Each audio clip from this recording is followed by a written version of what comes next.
15,000, నీకు 15,000, నీకు 15,000 అంటూ, అలాగే నీకు 18,000, నీకు 18,000, నీకు 18,000 అంటూ, రైతులకేమో నీకు 20,000, నీకు 20,000 అంటూ ఎన్ని రకాలుగా ప్రజల్ని మభ్యపెట్టారో ఈ ఆంధ్ర రాష్ట్ర ప్రజలందరూ చూశారు. ఈరోజు వాళ్ళందరికీ కూడా నిట్టనిలువుగా మోసం చేసిన పరిస్థితి క్లియర్గా కనిపిస్తుంది. మహిళా వ్యతిరేక ప్రభుత్వం ఈరోజు ఆంధ్రప్రదేశ్ రాష్ట్రంలో గత 7 నెలల పాలనలో మనం చూసాం. అంత దారుణమైన పాలన చూసాం. ఒక సంక్షేమం లేదు, ఒక సంతోషం కూడా ప్రజలకు లేదు, అలాగే మహిళలకి రక్షణ లేని పరిస్థితి గత 7 నెలల్లో ఈ ఆంధ్ర రాష్ట్ర ప్రజలు చూడడం మనం చూసాం. అలాగే మొన్ననే చూసాం, చంద్రబాబు నాయుడు గారు, లోకేష్ గారు ట్వీట్ చేయడం జరిగింది. లోకేష్ గారి కుమారుడైన దేవాంశ్ గారు వరల్డ్ బుక్ ఆఫ్ రికార్డ్స్లో అతని పేరు స్థానం సంపాదించారు అనేసి నిజంగా చాలా సంతోషించాం.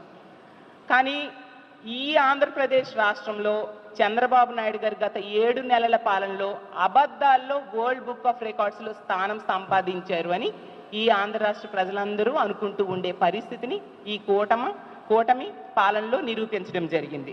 అసలు ఇన్ని హామీలు ఇచ్చారు కదా, ఒక్కొక్క హామీని గురించి మనం మాట్లాడుకుందాం. గత 7 నెలలు ఏ హామీని మీరు నెరవేర్చారో మీరు చెప్పండి. ఏంటి ఫ్రీ బస్ అయితే ఎన్నికల టైంలో ఫ్రీ బస్ కోసం ఓదరగొట్టినంతగా ఏ పథకం కోసం కూడా ఓదరగొట్టలేదు. తీసుకుంటే తిరుపతి, కాణిపాకం, శ్రీకాళహస్తి, శ్రీశైలం, విజయవాడ, అన్నవరం, ఇలా ప్రతి దగ్గర కూడా సింహాచలం పుణ్యక్షేత్రాలన్నీ కూడా ఫ్రీగా తిప్పేస్తాము. జూన్ 4వ తేదీన రిజల్ట్ వచ్చిన దగ్గర నుంచి కూడా ఫ్రీ బస్ అమలైపోతుంది అని చెప్పారు. ఏది 7 నెలలు గడిచిపోయింది, ఫ్రీ బస్తో ఎక్కడ తిప్పారు మహిళలకి? మహిళలు అయితే ఆశపడ్డారు తమ మొక్కులన్నీ తీర్చేసుకోవచ్చు అని. ఆ చూస్తే అక్కడ వినాయక చవితి అయితే అయిపోయింది, దసరా అయిపోయింది, దీపావళి అయిపోయింది, కార్తీక పౌర్ణమి అయిపోయింది, క్రిస్మస్ అయిపోయింది, మన అందరి పెద్ద పండగ సంక్రాంతి కూడా వచ్చేస్తుంది. ఫ్రీ బస్ లేదు. వీళ్ళు ఎవరిని చూసి కాపీ కొట్టి ఫ్రీ బస్ పెట్టారో ఆ రాష్ట్రాలు, తెలంగాణ అయినా అలాగే కర్ణాటకలో అయినా, వాళ్ళు అధికారంలోకి వచ్చిన నెల రోజుల్లో ఫ్రీ బస్ని అమలు చేయడం జరిగింది.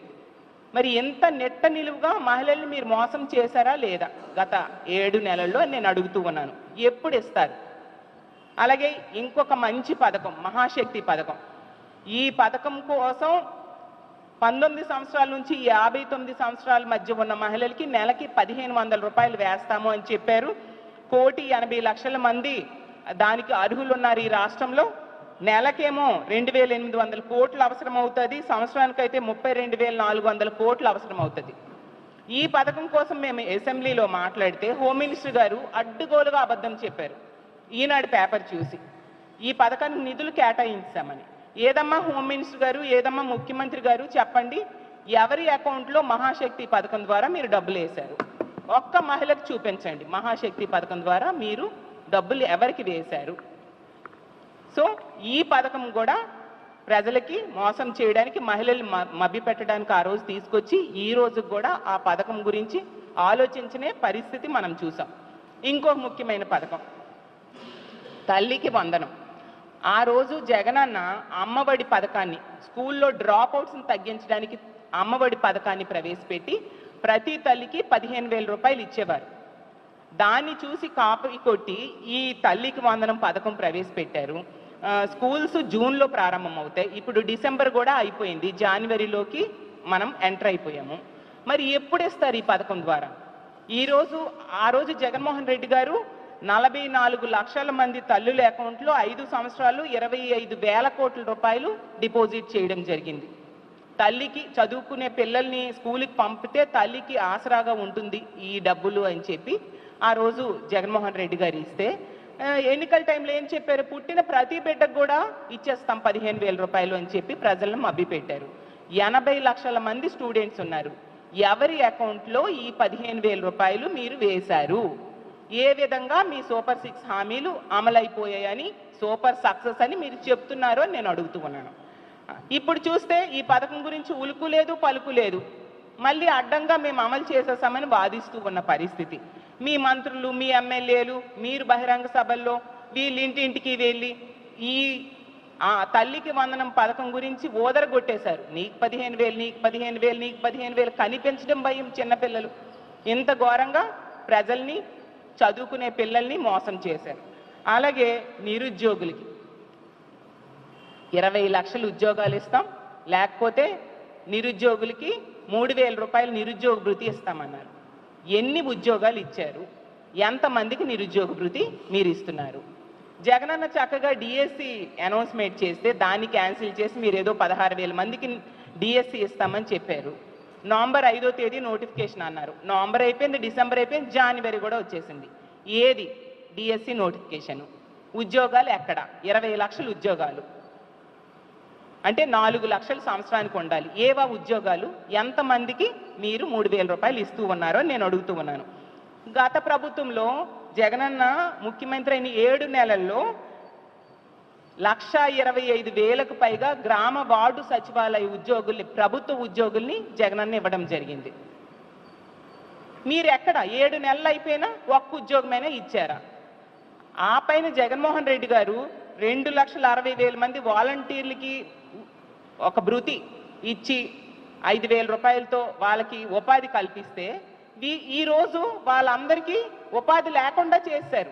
ఎన్నికల టైంలో చిచిచి 5,000 ఎందుకు, 10,000 ఇస్తాం మేమనేసి ఆ వాలంటీర్స్ అందరికీ మభ్యపెట్టి ఈరోజు కనీసం 10 రూపాయలు కూడా వాళ్ళకి ఇవ్వకుండా, కనీసం ఉద్యోగాలు కూడా లేకుండా చేసి వాళ్ళు రోడ్డును పడేట్టుగా ఈ కూటమి ప్రభుత్వం ప్రవర్తిస్తూ ఉన్న పరిస్థితి ఈ రాష్ట్ర ప్రజలందరూ కూడా గమనిస్తూ ఉన్నారు. అలాగే తీసుకుంటే ఆ రామానాయుడు గారు అయితే వాలంటీర్ల దగ్గరికి వెళ్ళి ప్రచారంలో మీకు ఉద్యోగాలు జీతం 10,000 చేస్తాను, 10,000 ఈ కూటమి ప్రభుత్వం అధికారంలోకి వచ్చాక చేస్తుంది, మీకు జీతం పెంచిన వెంటనే జున్ను పట్టుకొని మళ్ళీ నా దగ్గరికి వచ్చి థ్యాంక్స్ చెప్పండి అని చెప్పారు. రామానాయుడు గారు నేను ఒకటే అడుగుతున్నాను, ఈ జున్ని పట్టుకొని ఈ వాలంటీర్స్ ఎవరికి ఇమ్మంటారు? వాళ్ళు ఉద్యోగాలు పోయినందుకు జున్ను ఇమ్మంటారా రామానాయుడు గారు అని నేను అడుగుతూ ఉన్నాను. అలాగే ప్రతి దగ్గర కూడా ఉద్యోగస్తులకి ఎంత నెట్ట నిలువుగా మోసం చేశారంటే వాళ్ళకు ఒక డిఏ లేదు, పిఆర్సి కమిషన్ లేదు, ఐఆర్ లేదు, ఇవన్నీ ఇస్తామని చెప్పారే. ఎంత దారుణంగా ప్రభుత్వ ఉద్యోగులు మోసం చేశారు. జగనన్న అయితే చక్కగా 27% ఐఆర్ ఇచ్చారు. మరి మీరు ఏమి ఇచ్చారు? అన్నీ కూడా కబుర్లు చెప్పి వాళ్ళను కూడా మభ్యపెట్టి ఓట్లు వేయించుకున్నారు కదా. ఇప్పుడు ఇవేవి వాళ్ళకి లేకుండా చేసిన పరిస్థితి మీరు కల్పించారు కదా. ఈరోజు ఉద్యోగుల పరిస్థితి ఎంత దారుణంగా ఉందంటే ఈ తెలుగుదేశం పార్టీ నాయకులు వాళ్ళని కొడుతున్నారు, తిడుతున్నారు, ఉద్యోగుల్ని కేసులు పెడుతున్నారు. అసలు జైల్లో ఉద్యోగులకైతే బట్టలు విప్పి తనిఖీలు చేస్తున్నారంట. ఎంత దారుణంగా ఉద్యోగుల పరిస్థితి ఈరోజు ఈ రాష్ట్రంలో ఉంది. ఇంకో ముఖ్యమైన పథకం 3 గ్యాస్ సిలిండర్స్ ఇస్తామని చెప్పారు.